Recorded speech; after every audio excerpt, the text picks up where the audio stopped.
name's Patrick Maloney. Most all my friends call me Mo. You know, I liked motorcycles and hot rods long before I could drive.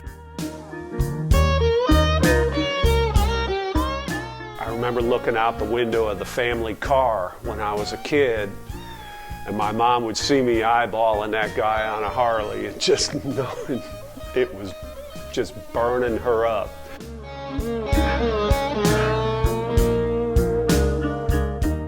I was born and raised in the suburbs of Chicago. 4 kids, I was the youngest, always something going on. Where I grew up in the burbs, I remember the busiest intersection right near my neighborhood had corn on all 4 corners. You know, we had a lot of pretty good sized farms right there in Des Plaines, Illinois. We hung out in the woods, you know, we'd ride our bicycles through the woods and go fishing, swimming in the lakes in the summer. There was a lot of industrial ed in my high school. I mean, I literally could stick and TIG weld before I got out of high school. Most of my dad's friends were electricians and this and that, and different kinds of blue-collar guys, suburbia. It was a lot more with guys within my peer group. I really can't think of one of my friends' dads that was into cars.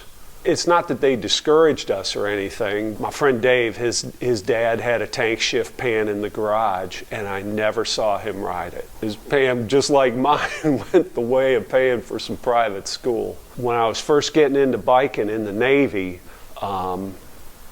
I kind of inherited some torch stuff, and then I traded some stuff for a set of oxygen and acetylene tanks.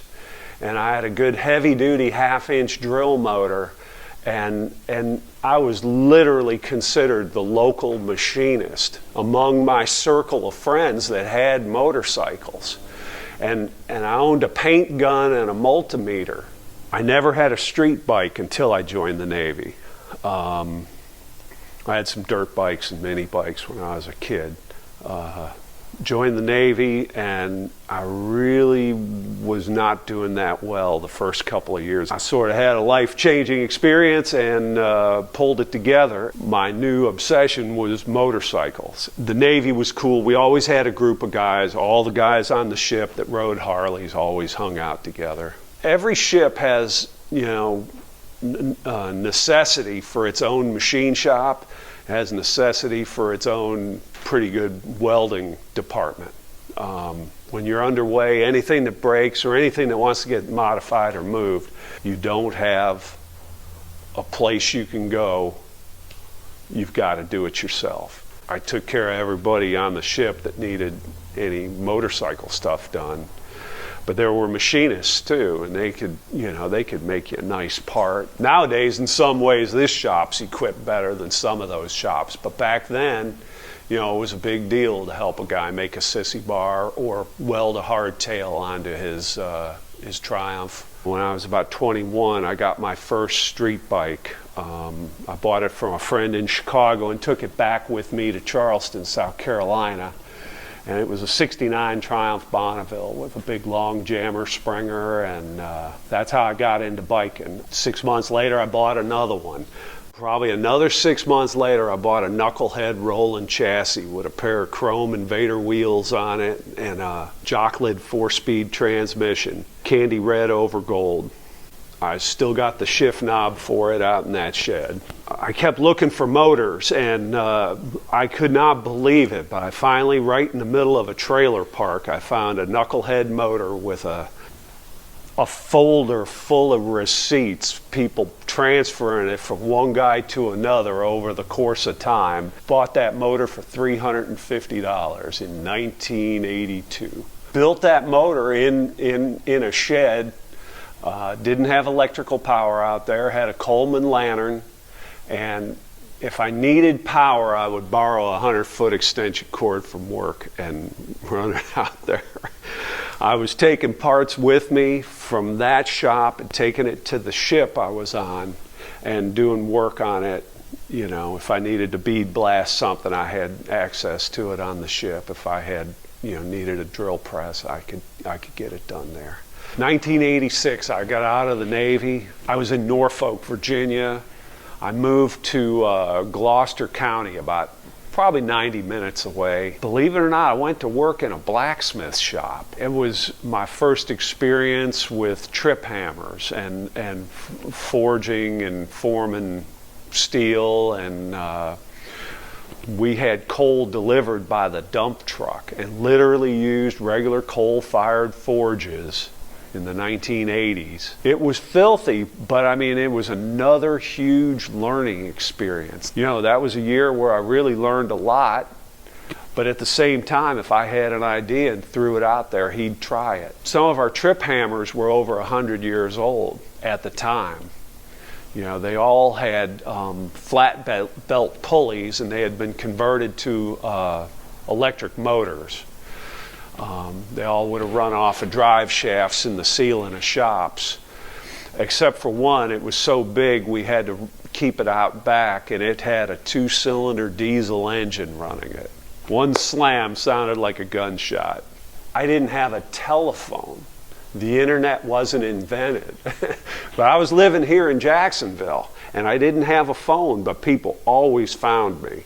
And my garage, even then, was probably the best equipped. I had a smaller lathe and a drill press and a small stick welder. But my friend's Wayne's garage was a lot more active, and it always had 4 or 5 guys every night till 10 o'clock, lights on, working on something. And we didn't even care. We'd take something in that we didn't even know the guy and help him build a running motorcycle out of it. We really didn't care. We were out in the garage having a good time. People have to want it. That's the only thing I could see stopping anybody nowadays from doing it. Everybody talks about wanting to be able to do it, but they're not doing it, They're not. Just go get the tool and learn to use it. My high school was in the suburbs of Chicago. It was a huge industrial area. Everywhere you went, there would be whole, square mile blocks, and there wouldn't be anything in there but factories full of people working on stuff, fixing stuff, or manufacturing products, but all the machinery needed repair, And my high school had 5 wings, and one whole wing had 2 wood shops, a metal shop, a machine shop, an auto shop with 5 lifts and a paint booth. You could do anything. Kids built anything in high school. I built my first engine stand there. Where does a kid learn it nowadays if he doesn't go to work in a place that has the equipment? I got jobs because of the training I had before, but these kids have to find a job that'll train them, or the military. Military's a big deal. Believe it or not, I got out of the Navy and I had about 3 years, 4 years dabbling in other stuff, including new ship construction.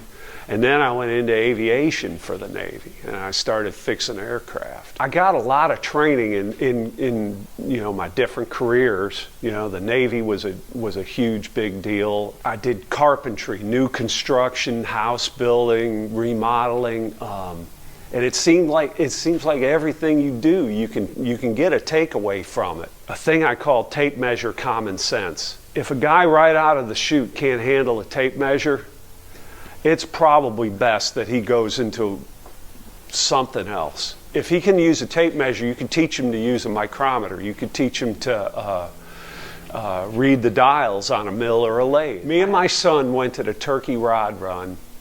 He was about 8 years old. We saw another hot rod with an early Hemi like that one and a blower, and I fell in love with that motor. And within 90 days, I found a core early Hemi and bought the engine.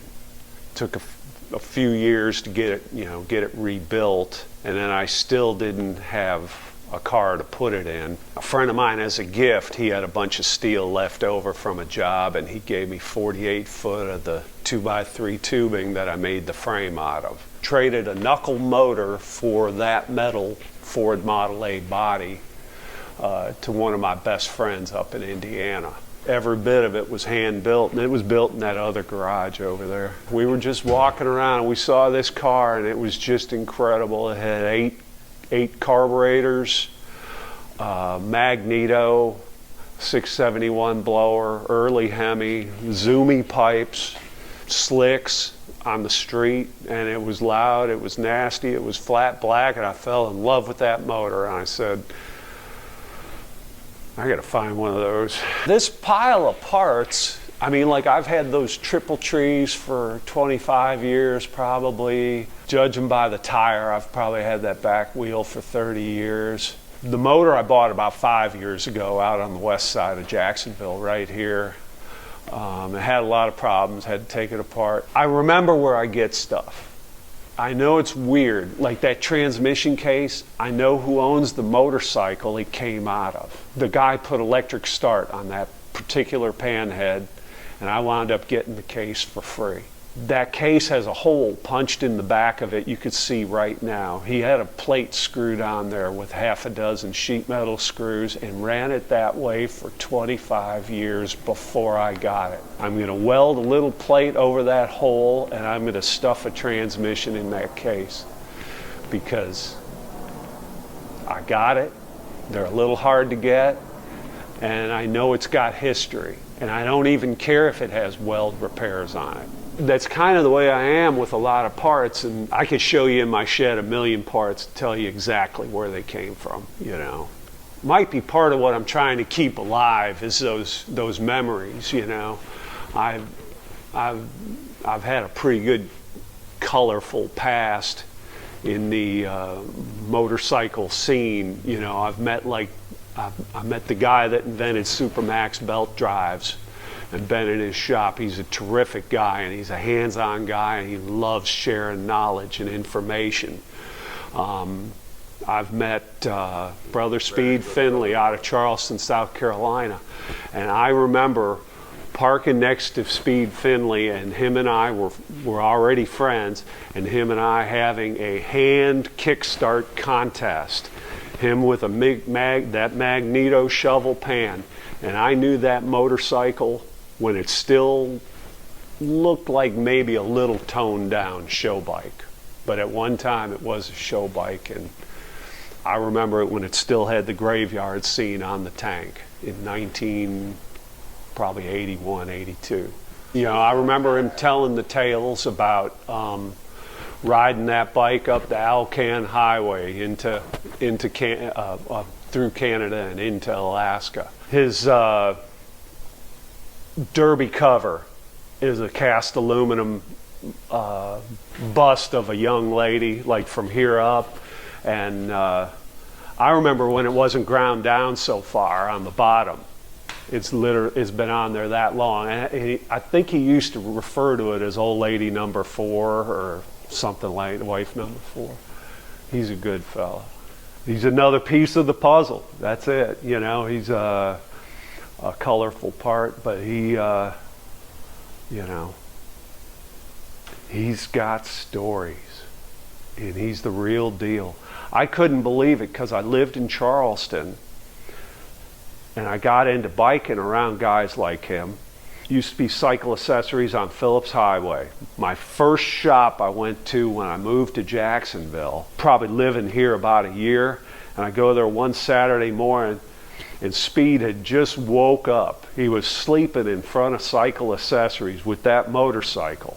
He had to pull over. They told him he couldn't ride it any further. It was nighttime, and his generator had quit working, and he was trying to make it to Charleston on the magneto alone. We went in and got him enough to make some electric lights and get home to Charleston. But that bike always ran. It's a neat old motor too. It's got flathead flywheels, you know, it's one of the old flathead strokers. I remember all the hand engraving on it. When it was first built, it had a 2-throat Weber with a bunch of hand engraving on it.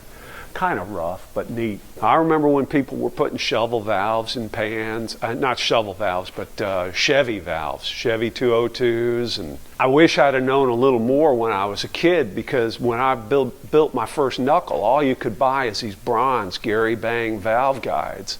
And, you know, if I'd have known then that I could buy some valve guide material from Ampco or somebody like that, you know, that makes valve guides, I would have been making my own knuckle guides back then, because the bronze guides, they'd melt and stick the valves open. Gary down in D-Land, he'll put you brand new seats in an old set of pan heads. He'll do almost any welding on them they need. It was sad, but there was times when my knuckle sat on the pier. You know, maybe not during a long cruise, but during workups, you know, we just all chained them up together on the pier, and that's where they, you know, because some of us lived on the ship. Now, if I had a place out in town and they didn't give you any money to live out in town, but it was sad. But I remember getting off the ship with snow on the ground in Virginia, and the first place I went was right up to that knucklehead and fire it up. We rode all winter in Norfolk. Never gave it another thought. You know, a lot of times I didn't have a car. If there was a chance that I could buy another motorcycle or some parts, and I had to sell my car to do it, I did it. I remember when I wanted to put a coat of Corvette yellow on the knucklehead. Somebody let me borrow a space to do it with that gas air compressor, and I did all the sanding by hand. And again, this was another space that didn't have any light. I remember sleeping on cardboard in the shop, getting up and painting all day for, I think I slept there 2 nights, and you know, got a perfectly painted set of tanks, fender, and frame out of the deal. The copper tanks on the flathead I hung from the engine cherry picker, and there's a $100 copper colored stain on the driveway where the cup fell off the spray gun. And if you know how much good metallics cost nowadays, you know, I got out of the Navy in January of '86 and moved here by Christmas that same year. Typical, I'd pick a house by the garage it had. This shop is this size because this is the biggest the city of Jacksonville would let me have. 1,200 square foot house, 600 square foot garage. The machinery on wheels helps a lot. I am blessed to be able to store and fix bikes and store 2 cars, work on them. It's good.